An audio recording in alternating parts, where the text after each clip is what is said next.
আসসালামু আলাইকুম আপুরা, সবাই কেমন আছো? আলহামদুলিল্লাহ আমি ভালো আছি। আজকে আবার আপুদেরকে এই চৌকাট গলাটা কাটিং করে দেখাবো।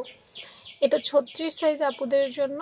দেখো আপুরা, প্রত্যেকটা বডি মেজারমেন্ট কিন্তু আলাদা আলাদা, তো 36 সাইজের জন্য এটা একদম পারফেক্ট একটা মেজারমেন্ট। এই মেজারমেন্টটা অবশ্যই কাপড়ের মেজারমেন্ট, এটা কিন্তু বক্রমের মেজারমেন্ট না। তোমরা বক্রম এবং কাপড়ের মধ্যে পার্থক্য আছে, সেটা বুঝে শুনে করবা। হ্যাঁ, আজকের মেজারমেন্টটা হচ্ছে কাপড়ের মধ্যে। আমার ভিডিওগুলো যদি খেয়াল করো দেখবা আমি কিন্তু বলে দেই কোনটা বক্রমের মেজারমেন্ট আর কোনটা কাপড়ের মেজারমেন্ট। তো দেখো, ভাঁজ করলাম। এখানে দুটো মেজারমেন্ট আছে, দেখো একটা পাশে একটা লম্বায়, তাই না? পাশে হচ্ছে 2.5 মানে 2.5 ইঞ্চি, আর লম্বায় হচ্ছে 5 ইঞ্চি। হ্যাঁ, আমরা তো এটা ঠিক এখানেই নিব। পাশে হচ্ছে 2.5, 2.5, এই 2, এই আধা 2.5, নিচে 2.5 ইঞ্চিতে একটা দাগ দিব যাতে আমাদের দাগটা সোজা থাকে। সুন্দর করে দাগ দিয়ে নেব। আর লম্বায় কত? 5। একদম সহজ মেজারমেন্ট নেওয়া, কিন্তু খুবই সহজ। এই হচ্ছে 5। তো আমরা এভাবে দাগ দিয়ে দেব। দাগগুলো যাতে সোজা সোজা হয় এবং 1 ইঞ্চি পরিমাণও নড়ে চড়ে সরে না যায়, আমাদের কিন্তু সেদিকে খেয়াল রাখতে হবে। মূল মেজারমেন্ট নেওয়ার পর আমাদেরকে এবার কাটিং স্কেল করতে হবে। কাটিং স্কেল আমরা কিভাবে করব দেখো।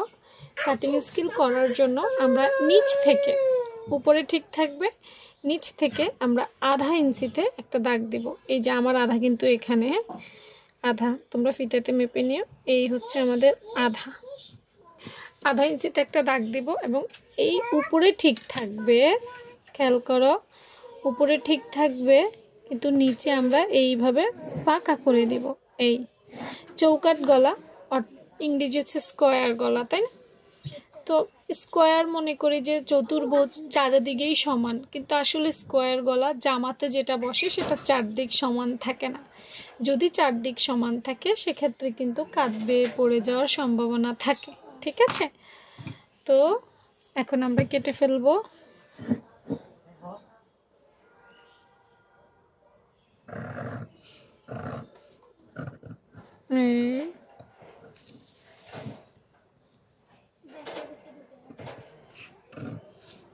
এবং এই